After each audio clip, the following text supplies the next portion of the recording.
안녕하세요. 샛별이의 육아TV입니다. 오늘은 스마트폰과 미디어 노출에 대해 이야기를 해보려고 합니다. 많은 부모님들께서 아이를 키우는 데 있어 딜레마에 빠지기 쉬운 영역이 바로 스마트폰과 미디어 노출인 것 같아요.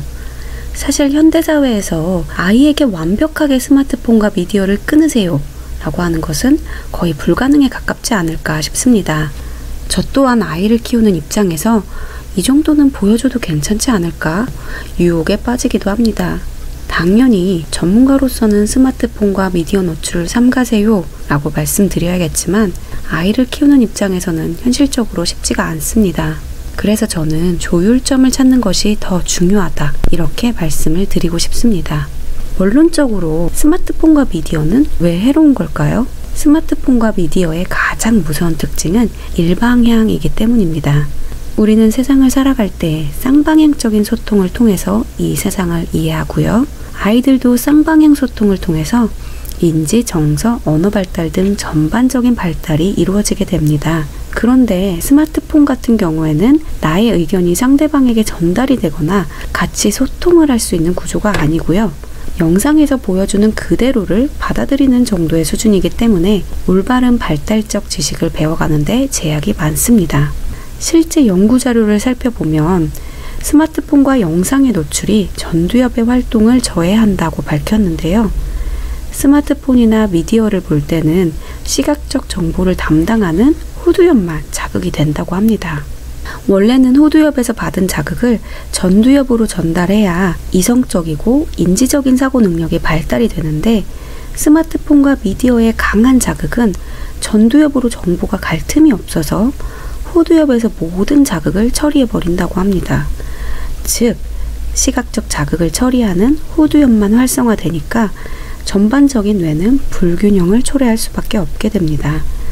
우리 아이들이 스마트폰이나 미디어를 볼 때 조절력을 상실하고 있는 느낌이 든다 하신다면 지금 전두엽이 자고 있구나 라고 생각해 주셔도 과언이 아닐 듯 합니다. 그러나 앞에서 언급했듯이 스마트폰이나 미디어를 완벽하게 끊을 수 없다면 타협점을 찾아야 하지 않을까 생각이 드는데요. 그래서 스마트폰과 미디어에 타협하면서도 올바르게 아이를 키울 수 있는 방법에 대해 저의 임상 경험과 육아 지식을 토대로 3가지 정도 정리를 해보겠습니다. 첫 번째, 쌍방향 소통을 최대한으로 늘려보는 겁니다. 제가 앞서 스마트폰과 미디어의 가장 치명적인 단점이 일방향이다 이렇게 말씀드렸죠. 그렇다면 스마트폰이나 미디어도 의식적으로 쌍방향적인 요소를 만들어낸다면 스마트폰과 미디어의 단점을 최소화시킬 수 있지 않을까요? 예를 들면 이런 겁니다. 스마트폰이나 미디어에 나와 있는 내용들을 아이들과 가만히 보고만 계시지 마시고요. 영상에서 나오는 노래를 듣고 춤도 춰보거나 캐릭터에 대해서도 같이 이야기를 나눠보세요. 스마트폰이나 미디어를 볼 때 가급적이면 5분 이상은 아이 혼자 방치시키시면 안 됩니다. 솔직히 우리 부모님들 육아하다가 너무 지쳐서 혼자 쉬고 싶으면 아이들에게 영상 보여주고 싶은 유혹 안 생기시나요? 혹시 저만 그런가요? 그러나 스마트폰과 미디어는 아이들의 전두엽을 갉아먹고 있다고 생각하시고 정신을 번쩍 차리셔야 합니다.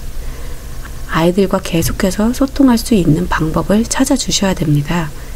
스마트폰이나 미디어도 많은 장난감 재료 중에 하나라고 생각하시고 스마트폰과 미디어를 보면서 또 아이들과 대화도 하고 눈도 마주치고 스킨십도 해보면서 다양한 것들을 많이 알려주세요. 이러한 실천이 가능하다면 스마트폰과 미디어가 무조건 나쁘다라고만 할 수도 없습니다. 물론 스마트폰이나 미디어를 보면서 아이들에게 말을 걸려고 하면 아이들이 영상에 빠져서 부모 말에 집중을 안 하는 경우도 많을 수 있습니다. 그런 거 보면 저는 아이들이 영상물에 최면이 걸린 것 같다 이런 인상을 받기도 해요. 그렇기 때문에 아이가 스마트폰과 미디어에 지나치게 몰입되어 있지 않도록 부모님들께서 계속해서 양방향 소통의 기회를 적극적으로 찾아주셔야 합니다. 두 번째입니다. 아이에게 진정한 보상이 무엇인가를 생각해 주세요. 어쩔 수 없이 아이에게 스마트폰이나 미디어를 혼자 오랜 시간 보게 한 경우 보상을 꼭 만들어 주셔야 하는데요. 많은 부모님들께서 스마트폰이나 미디어를 보여주는 걸 보상이라고 생각하십니다. 그래서 엄마 말 잘 들으면 1시간 동안 스마트폰 보게 해줄게 이렇게 얘기를 하시는 경우도 있습니다. 그러나 스마트폰이나 미디어를 보상이라고 생각하는 개념 그 자체를 끊으셔야 합니다. 스마트폰이나 미디어는 해로운 음식이다 라고 생각해 주세요. 한두 번 해로운 음식 먹는다고 죽지는 않죠. 그러나 하루, 이틀, 3일, 장기간 쌓이면서 건강에 문제가 생기기 시작합니다. 이럴 땐 이로운 음식과 약을 먹으면서 건강을 회복해야 합니다. 오늘 하루 우리 아이에게 스마트폰이나 미디어를 너무 많이 보여줬다면 그에 따른 건강한 음식과 약을 보상으로 생각해 보세요. 예를 들어 1시간 동안 아이에게 스마트폰과 미디어를 너무 보여줬다면 1시간 동안은 평소보다 더 의식적으로 아이와 쌍방향적인 놀이를 해주셔야 합니다. 여기서 중요한 건 영상을 보여준 시간만큼 비례해서 쌍방향 소통을 늘려주시라는 겁니다. 즉, 후두엽을 제외한 뇌들이 방치된 만큼 쌍방향 소통을 통해 뇌를 활성화시킬 수 있도록 해주셔야 한다는 걸 기억해 주세요. 쌍방향 소통의 놀이 방법에 대해서도 조만간 업로드 하겠습니다. 그 내용들도 많은 관심 부탁드릴게요. 세 번째, 스마트폰과 미디어에 대한 조절력을 길러주세요. 아이에게 스마트폰과 미디어를 보여주게 될 경우 무제한으로 보게 해주지 마시고요. 30분이면 30분, 1시간이면 1시간, 제한이 있다는 것을 사전에 알려주셔야 합니다. 그렇지 않으면 아이들은 스마트폰이나 미디어에 대한 절제 개념 자체를 인지하지 못할 수도 있습니다. 스마트폰을 보여주면서 오늘 30분만 볼 거야. 만약에 아이가 어려서 시간 개념이 없다라고 한다면 큰 바늘이 이자 될 때까지 볼 거야. 이런 방법도 좋고요. 같은 시간대에 규칙적으로만 보여주는 것도 좋습니다.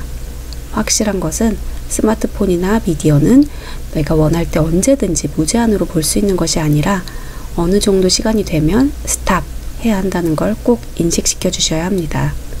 스마트폰이나 미디어는 어느 순간 중독이 되어버리는 것도 항상 경계해야 할 부분입니다.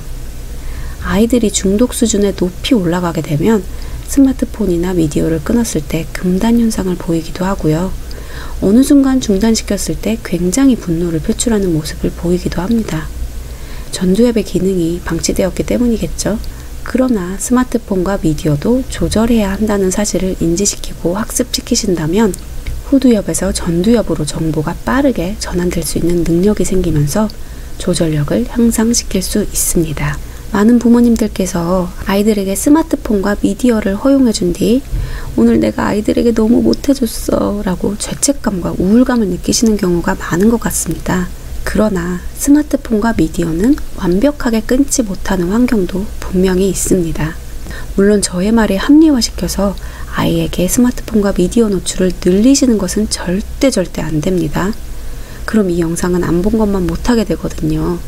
부모님께서 나름의 기준을 가지시고 쌍방향적 접근과 조절력의 키워드를 기억하셔서 올바른 방향으로 조율점을 찾아보시면 어떨까요?